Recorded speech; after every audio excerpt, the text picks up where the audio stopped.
Хорошие традиции народа, хорошие обычаи любого народа, а нашего обязательно потому, что этот горный народ в древности живший трудно.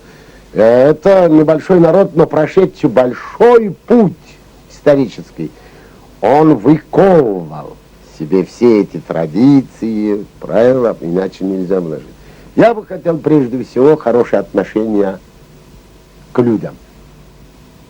Доброе отношение к человеку, это у нас будет традиция. Скажем, в ауле, в селении 5 женщин остались с маленькими детьми. Маленькими детьми, там, 4, 5, там, сколько, неважно, 6 или даже 2 детей. Муж умер рано, или погиб, там, скажем, сорвался со скалы, или снегопадом, его обвалом завалило в горах, знаете как? Остались вот эти женщины. Пусть даже одна женщина, одна семья, так они имеют и 10 могло быть. И что делали наши люди? Это я не сказку уже рассказываю. Я рассказываю то, что мною виден на самом. Аул помогал. То есть я привозил зерно, пшеницу, я. Мой сосед привозил картофель осенью. 3 привозил дрова. 4 сено.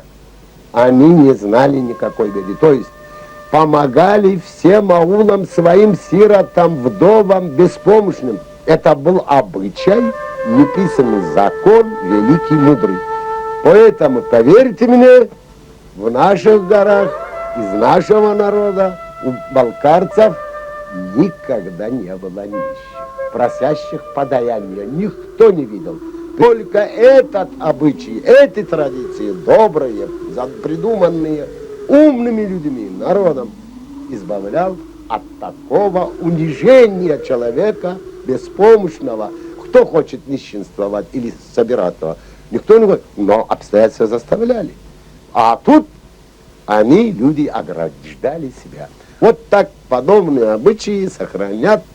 Я бы хотел, чтобы сохранялись побольше. То есть обычаи, традиции, в которых заключена человечность, человеческая. Человека изведенного тоже много, а вот много и человеческого. И это человеческое в человеке. Убить – это самое большое преступление.